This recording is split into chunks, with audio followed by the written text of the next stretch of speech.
Assalamualaikum warahmatullahi wabarakatuh.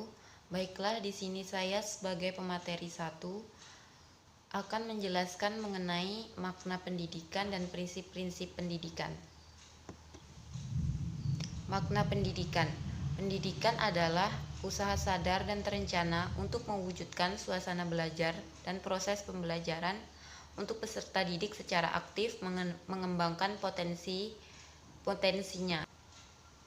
Atau pendidikan dapat diartikan sebagai usaha sadar dan sistematis untuk mencapai taraf hidup atau untuk kemajuan yang lebih baik.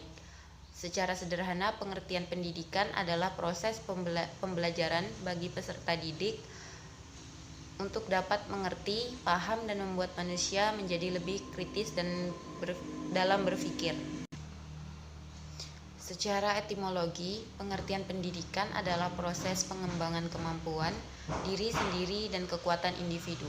Sedangkan menurut Kamus Bahasa Indonesia, pendidikan adalah proses mengubah sikap dan tata laku seseorang atau kelompok orang dalam usaha untuk mendewasakan manusia melalui upaya pengajaran dan pelatihan. Pendidikan juga dapat diperoleh baik secara formal dan non-formal. Pendidikan secara formal diperoleh dengan mengikuti program-program yang direncanakan terstruktur oleh suatu institusi dan departemen atau kementerian suatu negara seperti di sekolah pendidikan umum lainnya. Sedangkan pendidikan non-formal adalah pengetahuan yang diperoleh dari kehidupan sehari-hari dari berbagai pengalaman baik yang dialami atau dipelajari dari orang lain. Selanjutnya adalah prinsip dasar pendidikan. Prinsip dapat diartikan sebagai permulaan yang dengan suatu cara tertentu dapat melahirkan hal-hal tertentu yang keberadaannya tergantung dari permulaan itu. Jadi kalau kita berbicara tentang prinsip pendidikan, maka pelaksanaan pendidikan itu tergantung atau digariskan oleh prinsip-prinsip tersebut yang menggariskannya. Begitu juga dengan cara atau metode pendidikan yang lebih menyangkut segi pelaksanaan tidak dapat dilepaskan dari berbagai prinsip yang melandasinya, baik metode itu sendiri maupun prinsip-prinsip yang mendasari pendidikannya. Adanya berbagai pendidikan mengenai manusia, mengenai perbuatan manusia, mengenai tujuan hidup manusia, mengenai pertahuan antara manusia dengan lingkungannya, dengan waktu dan sebagainya, melahirkan berbagai pandangan tentang pendidikan dan berbagai metode pendidikan.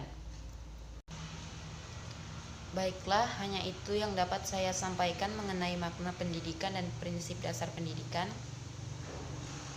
Selanjutnya saya kembalikan kepada moderator sekaligus pemateri 2. Warahmatullahi wabarakatuh. Saya Hidayatuddin akan melanjutkan materi dari saudari Rita Fauzia tentang materi orientasi pendidikan. Nah, orientasi pendidikan itu terdiri dari tiga hal, yaitu A, B, dan C. C ialah tujuan pendidikan. Nah, tujuan pendidikan sebagai alat untuk menentukan haluan pendidikan itu dapat dilihat dari tiga tahap, yaitu tujuan khusus atau objektif, tujuan umum atau WLS, dan tujuan akhir atau aims. Nah, bila digunakan dalam kurikulum, maka tiga tahap tujuan ini masing-masing mencakup aspek tertentu dari tujuan itu. Kita ambil misalnya tujuan pelajaran kimia sebagai berikut. 1. Murid-murid akan menguasai prinsip-prinsip ilmu kimia atau tujuan khusus. 2. Murid-murid akan sanggup berpikir secara kritis atau tujuan umum. 3. Murid-murid akan mencapai perwujudan diri atau tujuan akhir. Nah, kesimpulannya ada 3, yaitu 1. Makna pendidikan. Makna pendidikan merupakan suatu perbuatan atau tindakan praktek. Pendidikan merupakan suatu perbuatan atau tindakan maupun praktek. Nah, istilah praktek di sini bukan berarti yang mudah, yang sederhana, atau yang tidak perlu pemikiran. Setelah praktek atau praktis, di sini berarti penuangan teori ke dalam praktek sehingga praktek pendidikan itu jelas garisnya, jelas dasar dan arahnya. 2. Prinsip dasar pendidikan. Prinsip dasar pendidikan dapat diartikan sebagai permulaan yang dengan suatu cara tertentu melahirkan hal-hal lain yang keberadaannya tergantung dari pemula itu. Jadi kalau kita berbicara tentang prinsip pendidikan, maka pelaksanaan pendidikan itu tergantung atau digariskan oleh prinsip-prinsip tersebut yang menggariskannya. 3. Tujuan pendidikan. Tujuan pendidikan ialah untuk menjalankan 3 fungsi yang semuanya bersifat normatif. Pertama, menentukan haluan bagi proses pendidikan.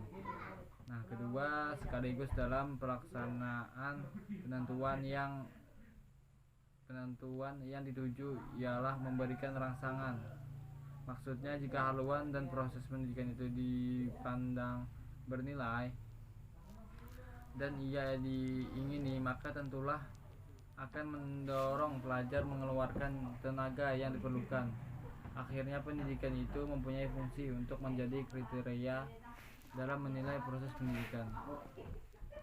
Cukup sekian dari saya. Wassalamualaikum warahmatullahi wabarakatuh.